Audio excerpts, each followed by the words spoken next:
Assalamualaikum, everybody. This is author Berrios here at Amanecer Media with the National Guardian Project. We just we're doing our thing, guys, to get the heck away from Florida once and for all. Um, there's a woman out there called Joyce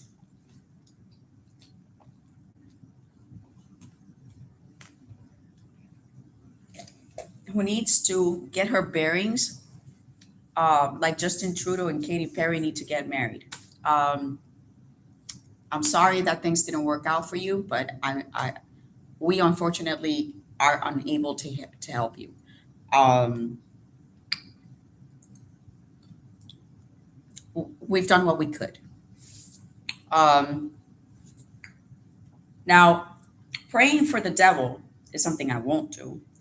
Um, but Joyce is not a person that you can pray for. Um, uh, Person that you can pray for is a child. Joyce is a demon. Um, this is a very bad woman. Her name is Quimby, and we're just trying to get her in check.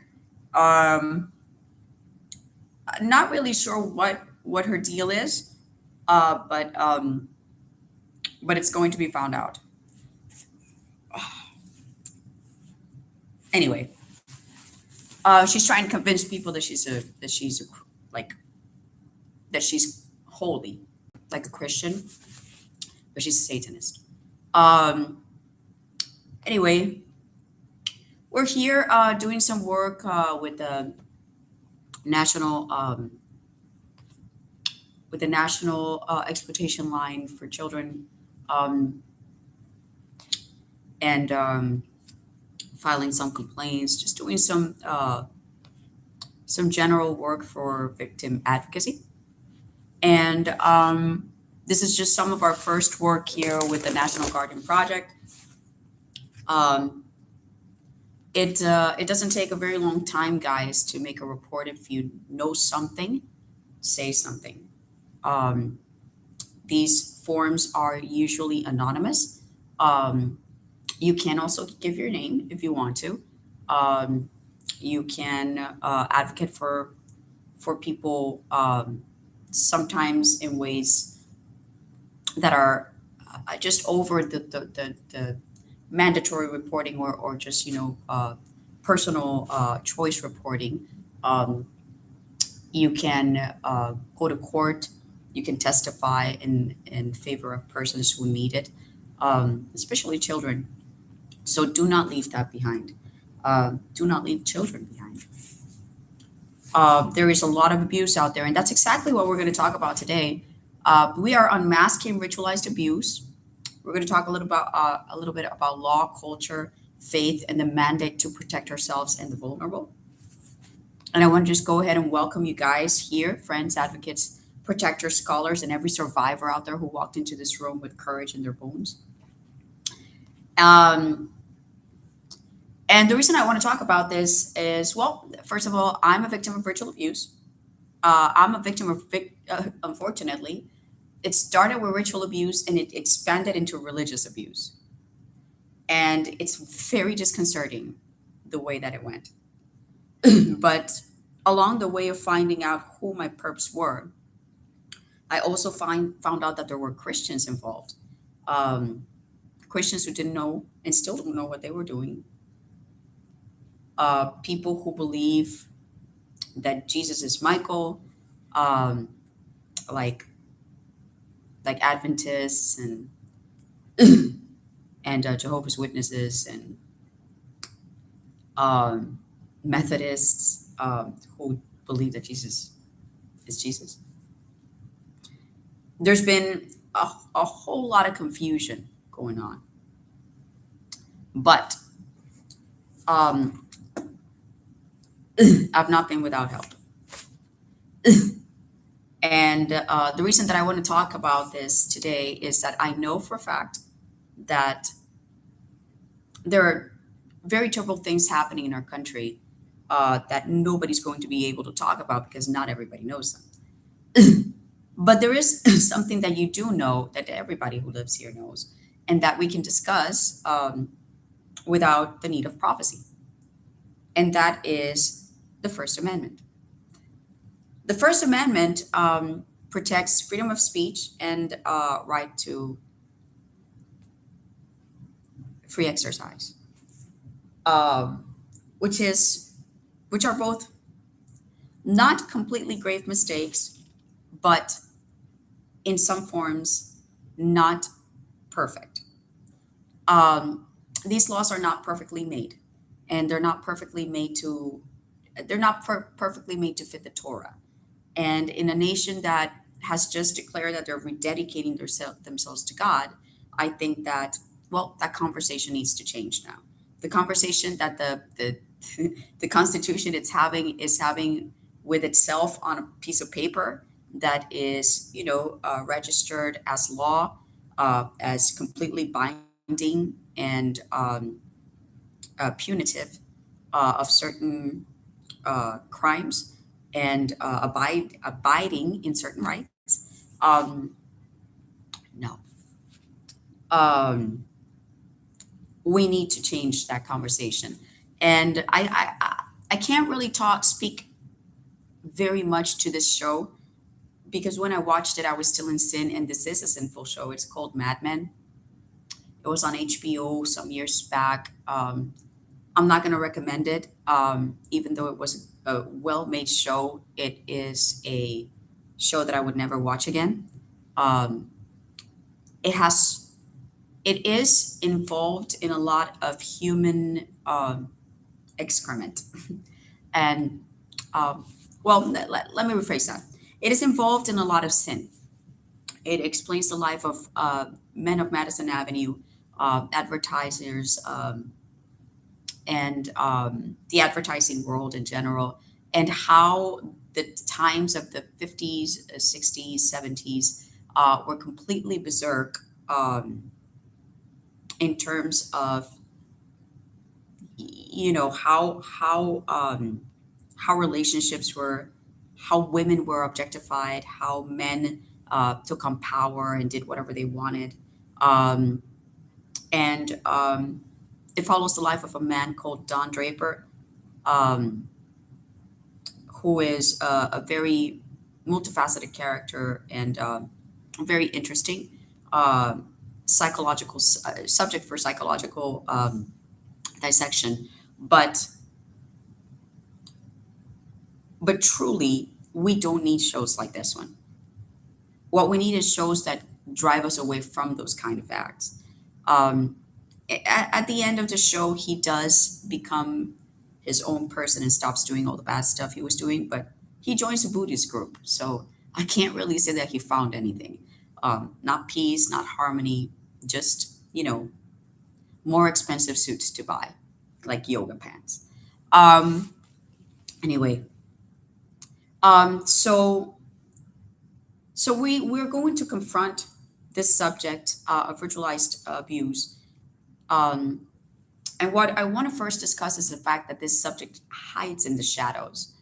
It like the devil, it thrives in silence and survives in darkness because um, we don't talk about it clearly.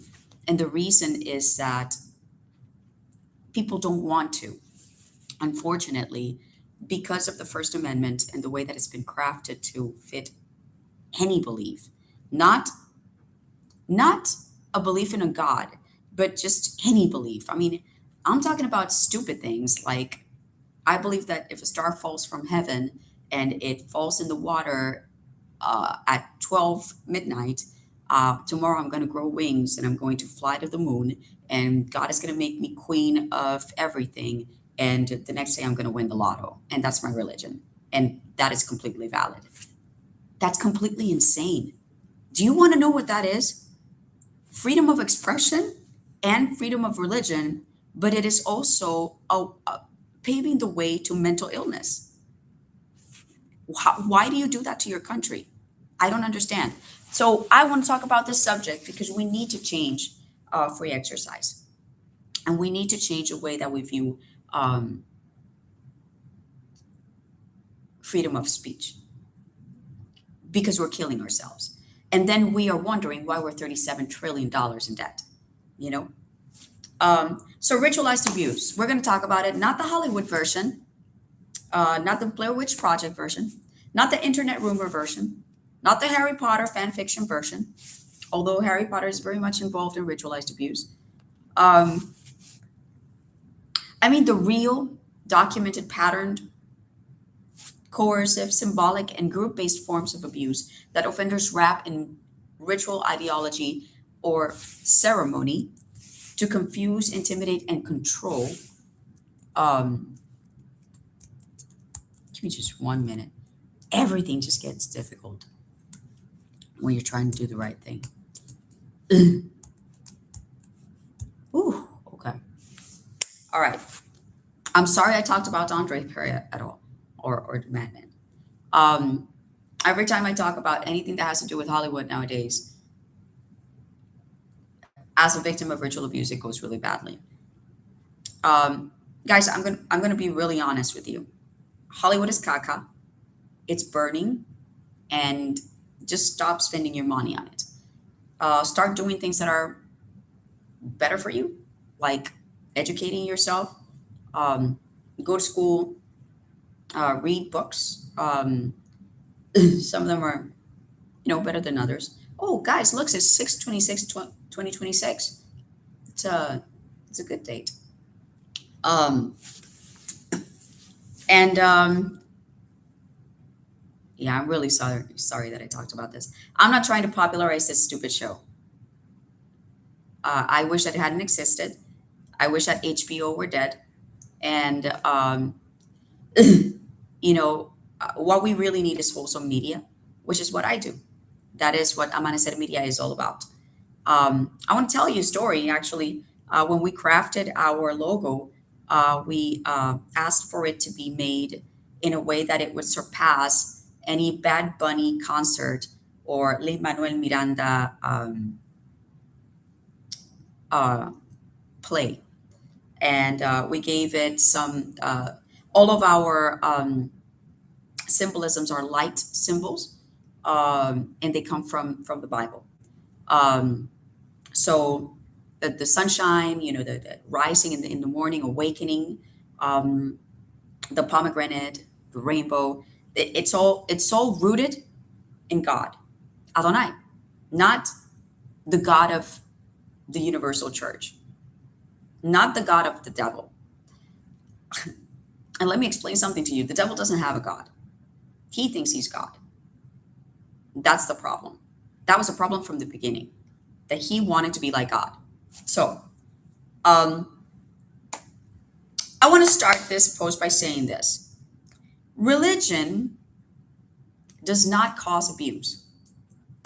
Abusers cause abuse.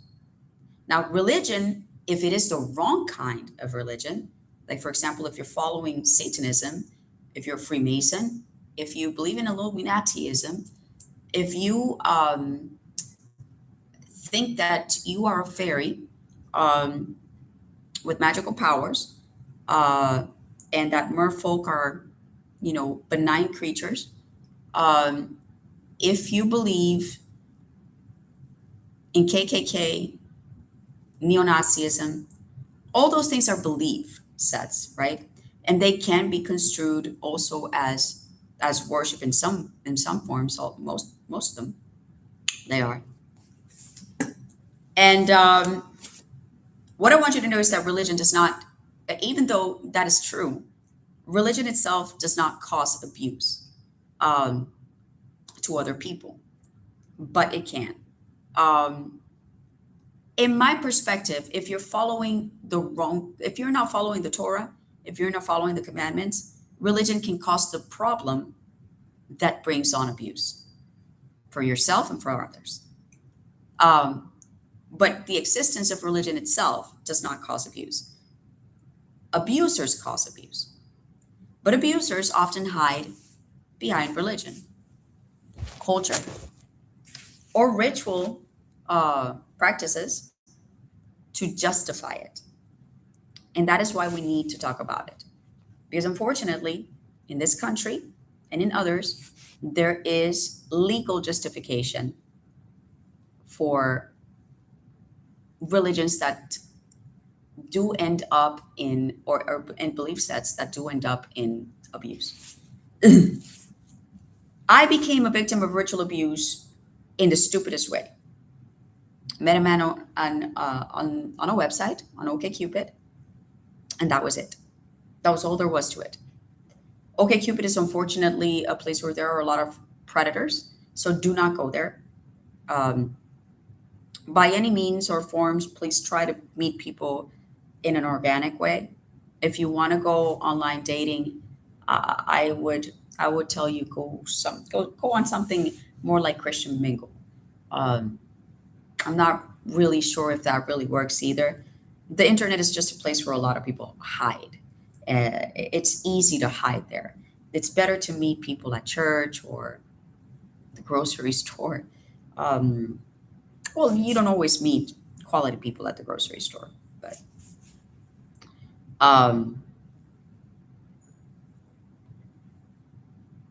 the highest quality man that I met him at an art event, and he was an artist too.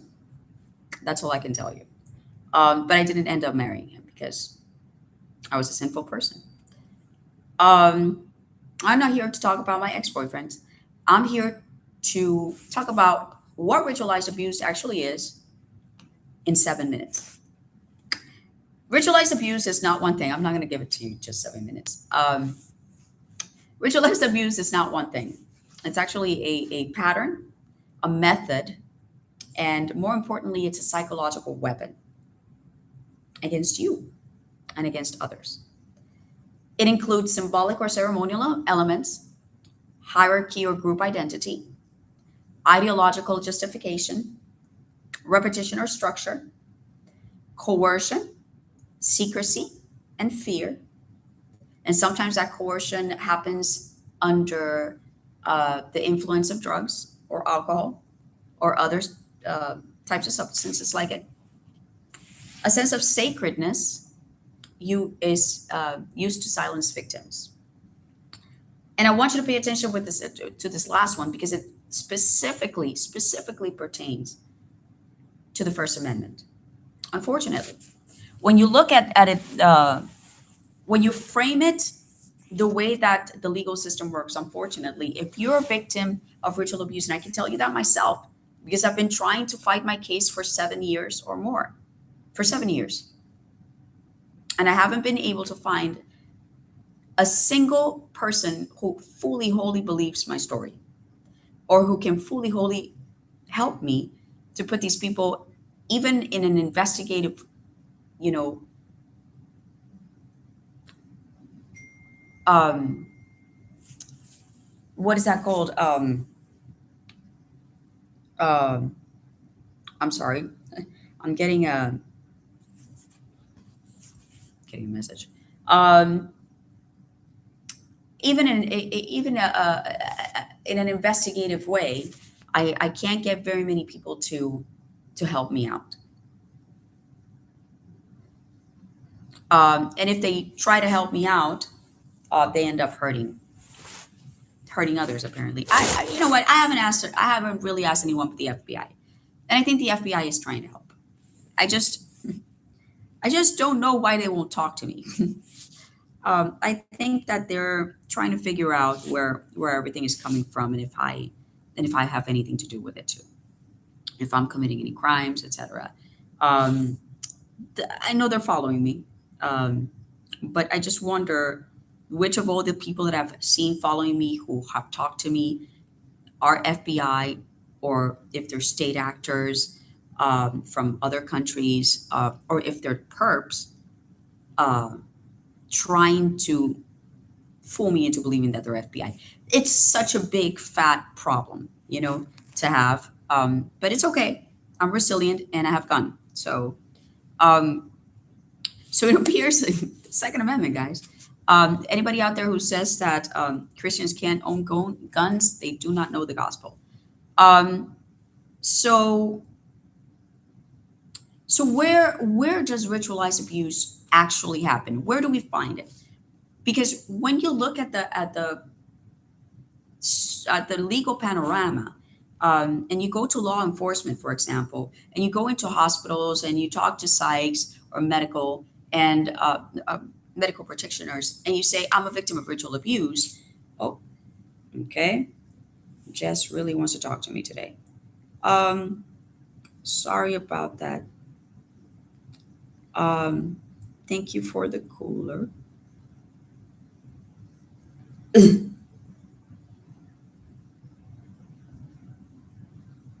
Um, Talk later. Okay. I don't. I don't want to tell you. I'm not. I'm not. Okay. So let's go back to the First Amendment. So the First Amendment speaks to things like um, protecting the rights of any person to believe in anything that they want to believe. Unfortunately, what that creates is this very big chasm where, or like black hole, where everything that people think gets sucked in, and there's like this chaotic darkness that just contains a lot of different kinds of ideologies and just emotion. It's built up of emotion, of human emotion, period. Like when you go to a store, like Box Launch, for example, or Hot Topic or Spencer's. Well, I don't really like Spencer's anymore because now they have like way too many sex stuff. But you know, these like odd paraphernalia stores, and you see a Dr. Pepper shirt and you immediately want it. Why? Because most people like Dr. Pepper. Even if you don't, you want the shirt. It's crazy. So freedom of speech and freedom of religion work like that. And unfortunately, when we talk about our religion to others, and when we do things that are ritualized, even if they're harmful, we say, "Oh, don't tread on me."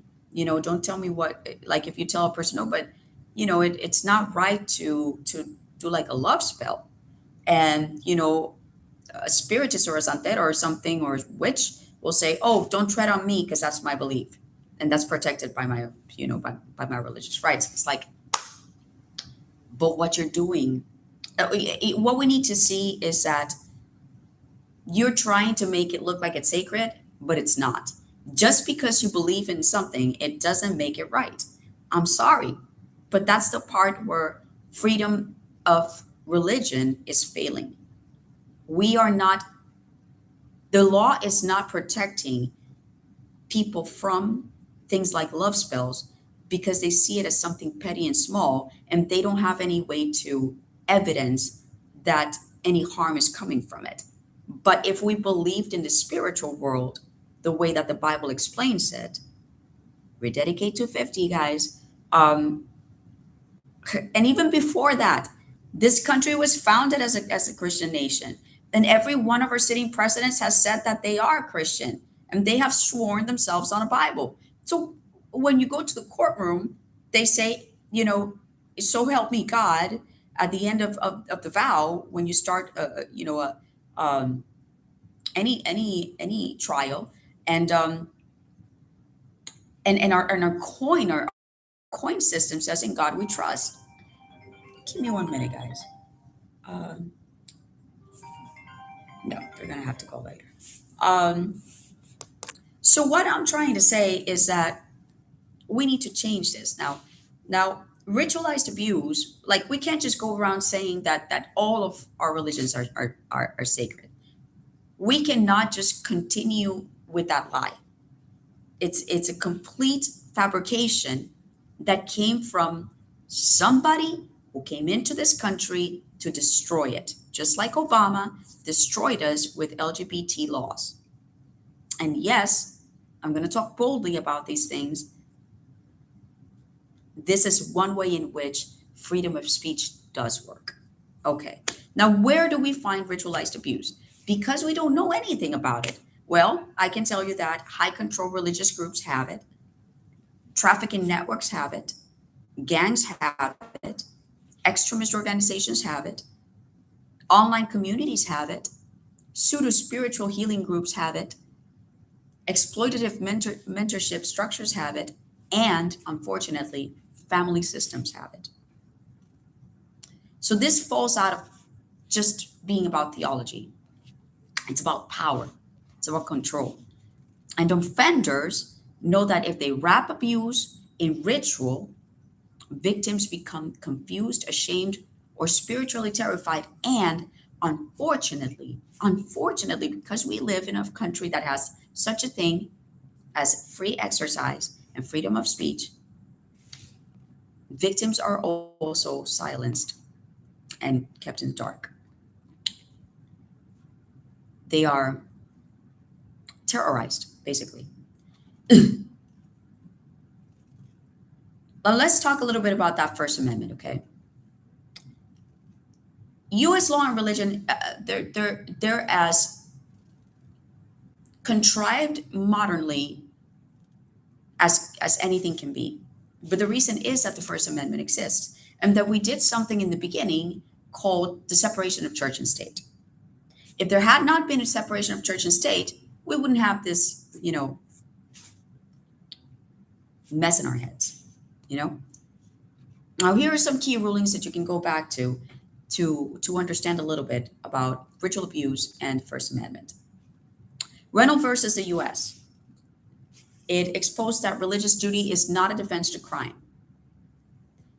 Prince versus Massachusetts exposed that child welfare overrides parental religious rights.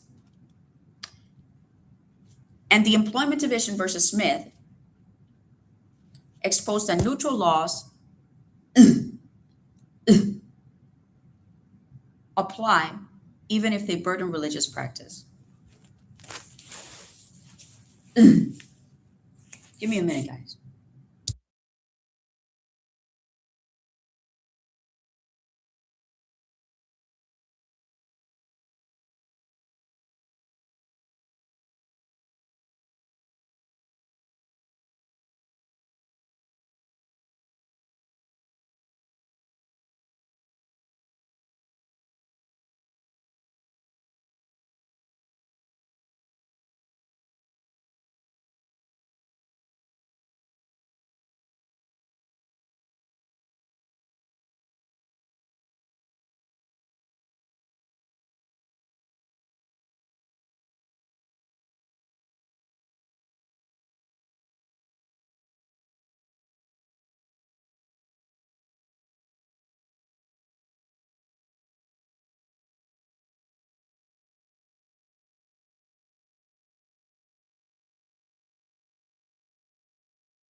So, what's the translation of this piece?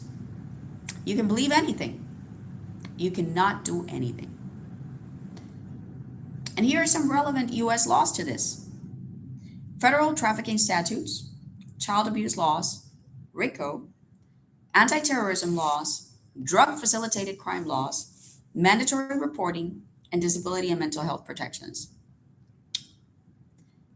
Now, I want to tell you something very, very straight, which I am going to discuss with the House of Representatives very, very soon. Um, Disability and mental health protections are, well, they're feces on a witch's plate. Okay, you guys have completely. Yeah, I'm talking to the government. You have completely botched the opportunity of people who undergo trauma through ritualized abuse by calling them, schizophrenics. So, but the disability and mental health protections are still there, you know, and and you're gonna have to do something about that. You're gonna have to stop trying to push psychotropics on people who are having spiritual oppressions rather than mental health issues. Or there's going to be a really big, large, fat lawsuit on the government that's going to overtake the White House. And I hope it does. That's actually one of the things that I'm fighting. So,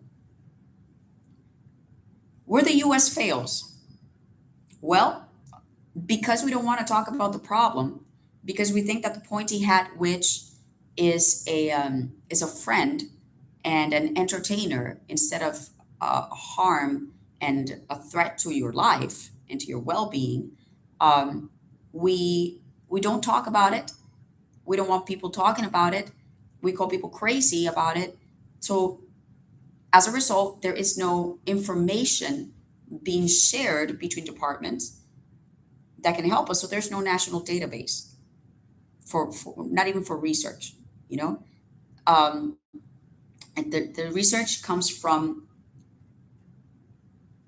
direct sources, um, offbeat news, and it's disgusting. There is no unified definition also for ritualized abuse. Um, there is no specialized investigative unit for ritualized abuse. In fact, ever since we started talking about satanic ritual abuse, back in the 70s, there was something called satanic panic, or the 80s. And they called it satanic panic to cover the stuff that was actually happening, just like they did with MK Ultra. Satanic panic was real. When you hear that something is satanic, you're supposed to panic a little. Why? Because you don't want this stuff around. Why? Because this is a country where we worship the God, and Satan is the enemy of God. It's like saying that you're gonna bring Osama bin Laden back to life and let him sit in the White House. That's stupid. It's insane. If you do that, you're a terrorist. That's why I say, I have absolutely no idea what we're doing trading with countries like Iran, or China or Russia, or the Lord rebuke you, Satan. We don't need. I'm undergoing a spiritual battle